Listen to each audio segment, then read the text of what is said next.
You have cancer. It was the confirmation of a diagnosis the boy had already known in his heart to be true. Yet the words coursed through him, sinking his soul to rock bottom. The tightness in his throat as he struggled to clear it, the tears that welled in his eyes waiting to fall, the pounding in his chest as his heart raced faster than even his mind. He had cancer. And he was only 18 years old. You see it in the movies. You hear the inspiring stories on the news of those who battled with immense, impossible strength, overcoming even the worst of odds. But this did not feel like the movies. The boy didn't feel so inspirational in this moment. The doctor continued on, discussing the prognosis, laying out the treatment strategy, rattling off statistics with surgical precision. But the boy was no longer in the room. His mind had escaped to another world, a world of fear and questioning, of doubt and crippling anxiety and disbelief. And then he caught one line from the doctor that brought him back to that first small glimmer of hope amidst the abyss into which he'd been thrust. Because this is a pediatric cancer, it would be best if you were treated at Nationwide Children's Hospital. The boy lifted his head. He'd never been to Nationwide Children's, nor did he ever dream he would have a need to go there. But something about the name rolling off the doctor's tongue gave the boy more hope than anything he'd heard since the diagnosis. The doctor gave one final, "I'm so sorry," and left the room. The boy stood, giving his best attempt to adorn that armor of strength he'd seen in the movies, but the weight was too great, and he crumbled under the pressure. His mother and father embraced him as cries erupted forth and tears poured from his eyes. They stayed wrapped together like that for a long time, as if the next move made everything real. For this one moment, they could cling to their final shred of calm before the storm. Less than a week passed before it was time to begin. The rain poured down, drowning out all thought as the boy's father drove up Livingston Avenue, ever closer to their final destination. They made one final slight turn, and suddenly the hospital emerged from the gray skies as if placed there by God himself. The boy was in awe. He'd never witnessed something so grand in person, stretching higher than he could even see. His dad pulled up to the curb right outside the entrance to drop him off, and the boy slowly emerged from the car. That same tightness in his throat, that same pounding in his chest. He grabbed his crutches as his leg where the cancer resided was no longer viable. He crutched along the sidewalk, his hands slipping on the handle grips, though he wasn't sure if it was from the rain or the sweat of his palms, but he had to get to those sliding doors. The doors opened, and he rushed through them to escape the cold. He came to a second set of doors, feeling the warmth of the inside. There was a large wooden desk ahead as he kept moving, kept crutching, as if he could run from the very moment itself in the rhythm of his movement. Crutch step, crutch step, crutch step. He turned past the second set of doors, doing a complete 180-degree turn as he desperately tried to avoid his crutches from slipping in the water. He rounded the final corner past a massive pillar, looking up ahead. And I came to a complete stop. Because what lay before me was not a hospital. There were no sick and broken kids who'd given up on their lives. Before me was a forest, with kids laughing and playing on large wooden animals, and windows that stretched to the skies, lending to fractal patterns of natural light that danced along every surface they touched. Sounds of animals and crickets came from seemingly nowhere, a cacophony of nature's symphony, lifting even the darkest of days. I stood there speechless, awestruck, in total disbelief of what lay before me, but one thing I knew for certain. This was the place I was meant to be. This was the path I was meant to walk, and this was the team that would heal me. And for the first time since I heard those awful words, "You have cancer," I looked up and I smiled. Good morning, everyone, and thank you for the honor of speaking with you today. My name is Matthew Hill. I am a partner in Impossible Performance, where we are in the business of human potential. We help others leverage the challenge they face in their life to create an impossible version of themselves, someone who could not nor should not otherwise have existed, and who is capable of overcoming impossible challenge. Through this, we run a podcast and several social media channels, as well as an online community we've built of people all in pursuit of what we call the impossible, and all of whom have charted a course to their highest potential. This is my path. This is my course in life, and I could not be more honored to have the opportunity to walk it every single day, even if I am missing a few pieces. But this hasn't always been my path. As I'm sure you figured out by now, I love to tell stories. And it doesn't take an astrophysicist to realize the story with which I open this discussion is my own. 12 years later, and this moment is imprinted in my mind as clearly as the day it happened. That day, my life took a dramatic turn for the better, despite the most crushing circumstances. And it happened right inside of Nationwide Children's Hospital. And I truly do not believe the same level of change could have occurred anywhere else. But how could a hospital do so much to impact my mental, physical, spiritual, and emotional health just by walking through its front door? They did this by giving me a path forward. The facility and the people within gave me clarity amidst that chaos. I mean, they literally even told me to follow the blue path until I got to the purple path, which would take me to imaging so I could get my scan that day. That year was the hardest I've ever faced. 9 months of intensive chemotherapy, receiving an amputation of my right leg, and developing a life-threatening septic infection when the chemotherapy overwhelmed my body's defenses. I ultimately spent 5 days on what's called ECMO in the Nationwide Children's PICU. While relatively commonplace in many large healthcare systems today, 12 years ago, ECMO was a shot in the dark, and Nationwide Children's was one of just a handful of health systems working to pioneer and perfect its use. Back then, roughly 50% of people placed on ECMO did not survive to come off it. Of that percentage, many more suffered severe mental and physical impairments, leaving them handicapped and dependent, but whole. I will never forget the moment I first woke up from the coma I had slipped into while on ECMO. It is once again very different from the movies. I remember the confusion, the disorientation, the fear, the anxiety, the doubt. But one emotion cut through everything else like a searing knife, and that was love. The love, the joy, the tears my parents wept, tears I couldn't possibly understand until I became a father myself, as they saw light in their son's eyes for the first time in weeks. And it once again provided me a path forward. That same day, I remember desperately wanting to itch my nose, but my body had atrophied to the point I couldn't even raise my own arm. My father had to do it for me. Later, I was given physical and mental status exams.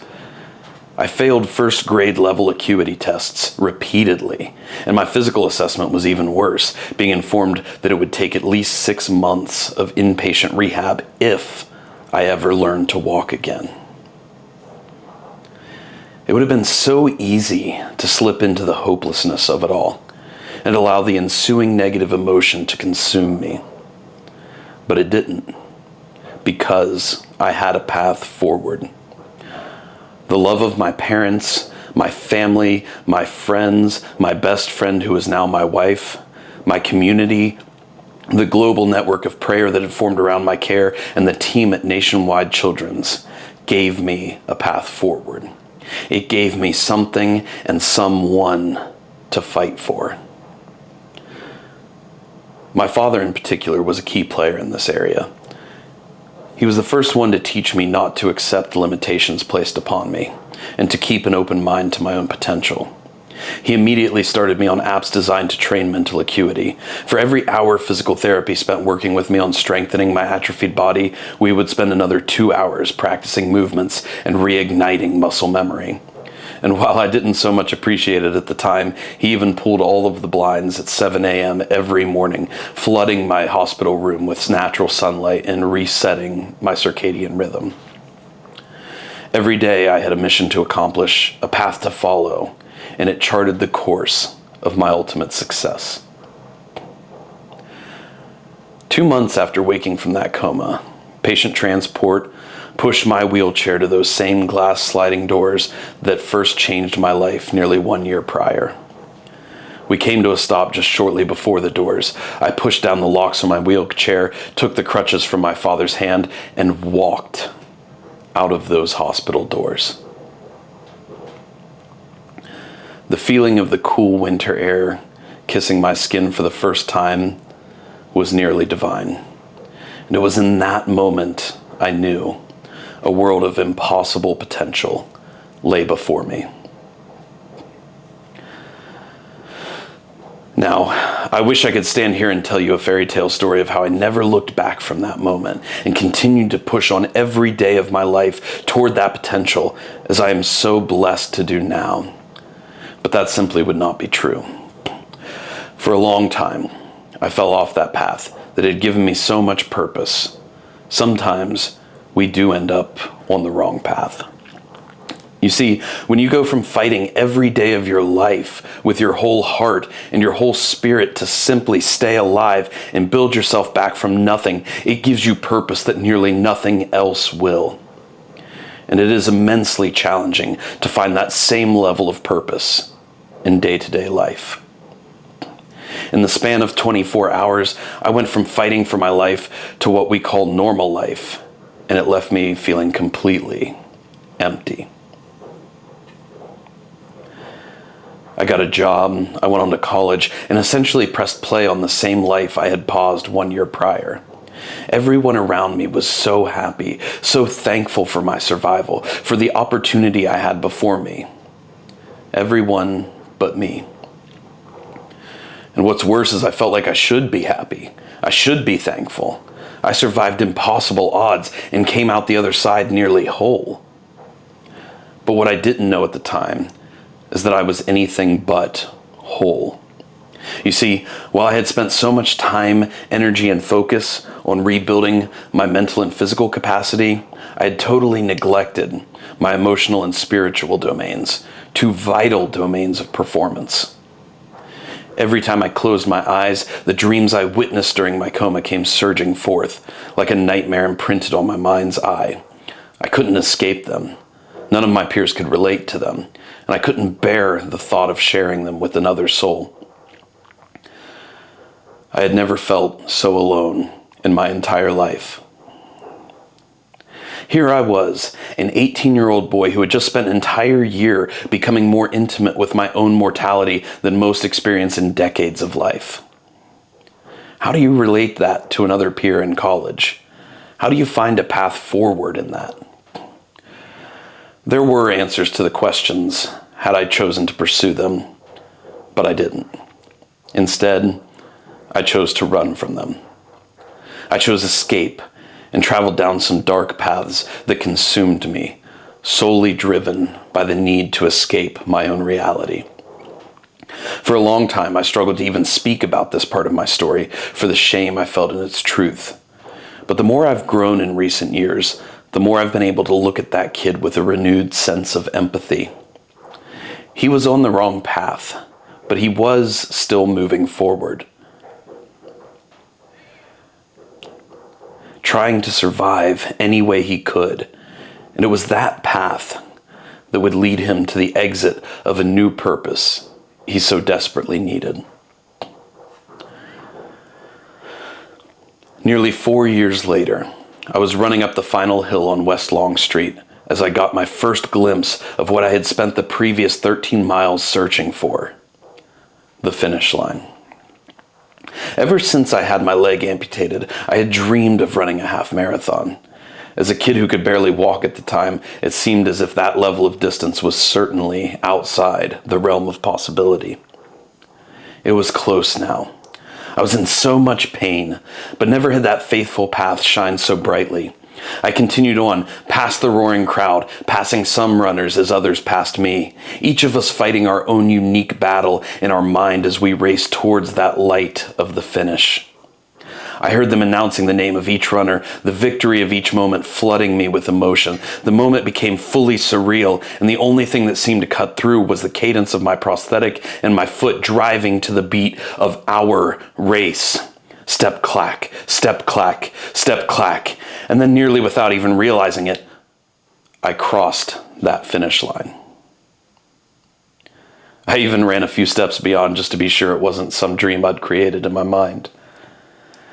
I stumbled to a stop and broke down in tears, so much so that a nearby medic had to come up and make sure I wasn't having an emergency. And the last thing I remember of that day was looking up, just as that boy had in the hospital years before, newly diagnosed with cancer, purveying the wonder of Nationwide Children's for the first time. And once again, I smiled. You see, there were so many paths that had led me from this spot to mine, not all of them enjoyable, some of them the wrong path entirely. But the one thing I can always be proud of, and the one thing I would urge us all to keep in mind for the future, is I never stopped moving forward. That was the one consistent key that led me to not only finding the right path, but charging down it to the degree I had. You see, when we chart our course for life, we often know and should know where we would like to end up, what we would want the outcome to be. But what we can never know is every wave and storm that will come up along the way. Every moment we will be confused by the map and fall off the course entirely. These things will come, and we have to welcome them as part of the journey. But if you do just one thing, keep moving forward. Keep being impossible, as we would say, and you will find your destination. It may not be the destination you had originally envisioned, and actually, in most cases, it'll be far greater than anything you would have allowed yourself to believe.